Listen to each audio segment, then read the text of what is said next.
Hey, what's going on, guys? Will here, Flawless Crested Geckos, coming to you guys with another video, different video today. Kind of a little impromptu, no script, nothing. But was having a conversation with one of our Patreon members about males and females pricing in the market. So alert, this video is a little bit business direction, but you get a little glimpse, a little taste of what we deal with on Patreon. So check us out over there. We were talking about the pricing spectrum as far as where you start. It doesn't matter about the projects themselves. They were just wondering, had some very valid questions about why, typically females are so much more than males. And it's very, very simple. It's supply and demand. Any basic business, complex business is gonna boil down to supply and demand. So any specific project you're working in, typically what's gonna end up happening, is you're gonna have some outliers. So your outliers in every situation with the Crested Geckos are gonna be your extraordinary males. Males that are in 1 to 10, I guess, ranking. Your 8.5s to 10s are gonna be your extraordinary males. And then you're gonna have some that's just off the spectrum altogether, off the scale. Those males are going to be priced high up there with your high dollar females as well. So those are what we keep calling the pry from your cold dead hands type of geckos. You want those in your projects, especially from a male's perspective, because that's where a lot of your females are going to go to, several of your females, if you structure your breeding plans accordingly. Typically, if you're going to start a breeding program, you're going to want to start with your male, so you know what direction you want to go in. And you can also outcross that male with other projects to test some things out, test a few theories you may have. You may want to work a couple funky projects where you go get a pretty nice female, but she's kind of one of the ones that don't really fit into a specific project, but you have this awesome male that you want to see what they can produce. And you never know what ends up coming or becoming from that. So to get a little bit back on track, we had this conversation about males versus females, and it could be anything. It could be, let's say, Harlequin project. And the dollar value is irrelevant because it's going to scale itself according to structure, quality, the whole 9 yards. But if we're saying apples to apples, meaning the same quality male versus the same quality female, typically the female is going to be more. Whether size 25 grams or breeder proven, female is going to end up being more, unless you have one of those males we were talking about. Why is that? Because if you structure your breeding program accordingly, you will get your male first and structure all your females around them. There's a few different ways that you can do that. You can break the bank and on your male and go out and let's just say $1,000 male. You get that $1,000 male, and then let's say it's Harlequin, you go out and you're gonna go grab 3 females. Now, at that point, say you don't have $3,000, meaning $1,000 a female. You don't have $3,000 to put into your females now because you just spent all the money on their males. Let's say you go out there, you get some decent, females at $400 or $500. It will work. So what you'll end up doing is you're playing the odds. You're taking this awesome male to your kind of average females with hopes of improving pattern, color, structure, stemming from your male. That is your standard. That's your goal of your breeding project, and it should be. You always want to improve. No matter what projects you're working with, you always want to improve what you're working upon.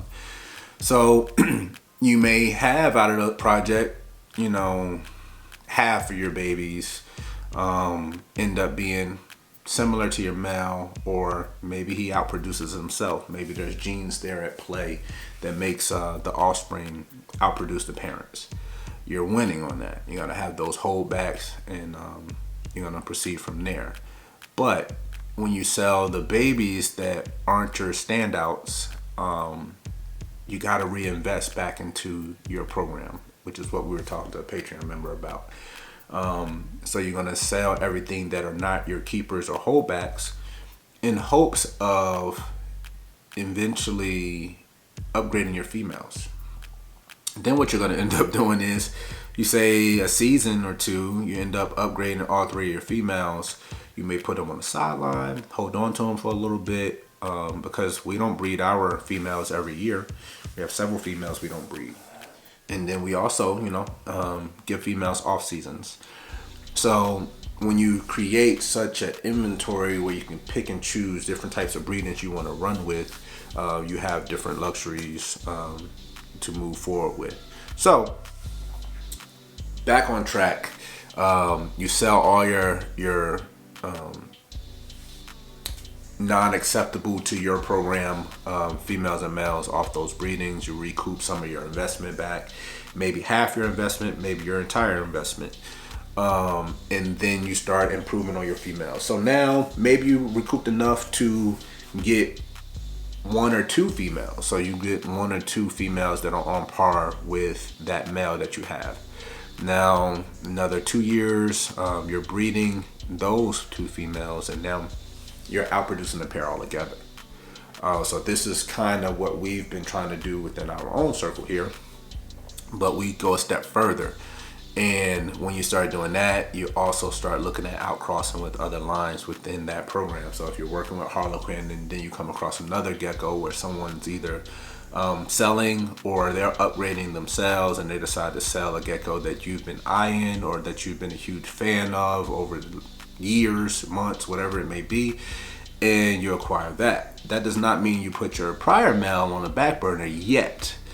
That just now means that you're going to take offspring from your first male and put it to maybe your new male, and now create even better lineage as you're recording everything and keeping track of everything down the line. That can create some incredible animals like you've seen on some of our Diamond Series videos that we've been doing. We got plenty more coming and rolling out to you guys. So you got to structure that. You got to put pen to paper or you got to notate it some type of way, keep some type of record of what you're doing and what you're trying to achieve. Every breeding season, you need to take note on whether it was a good pairing. It produced exactly what you wanted. It exceeded your expectations, or it didn't meet your expectations, and you need to, as Audra constantly say, back up and punt. And there's nothing wrong with that.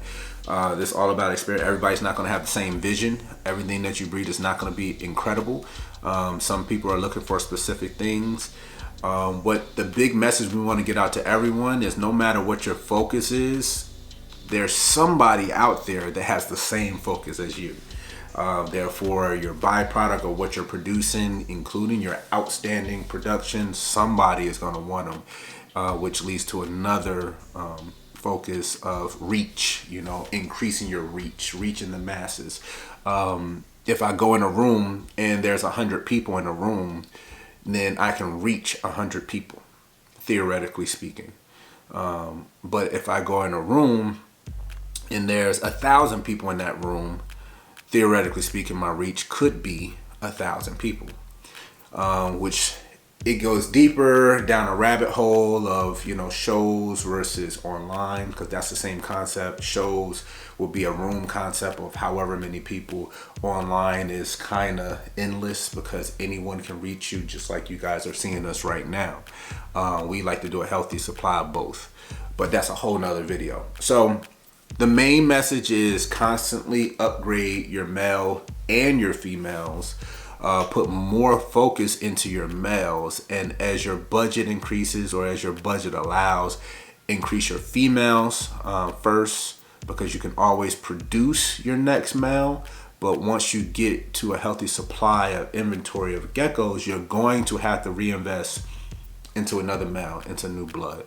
You're gonna have to outcross that blood. You can be in the same project, but you're gonna outcross that blood somewhere down the line.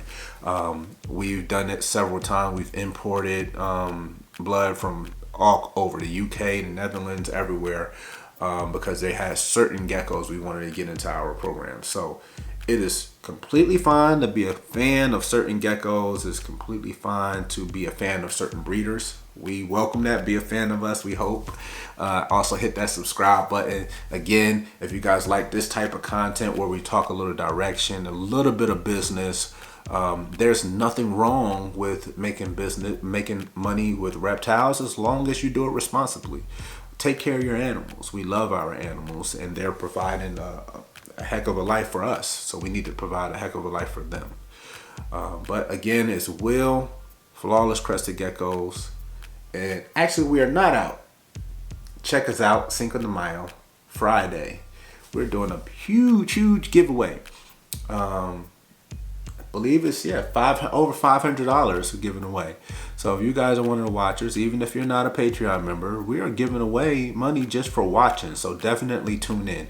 And if we get over 200 viewers on Friday, tell a friend to tell a friend, we're giving away over $1,000 on Friday.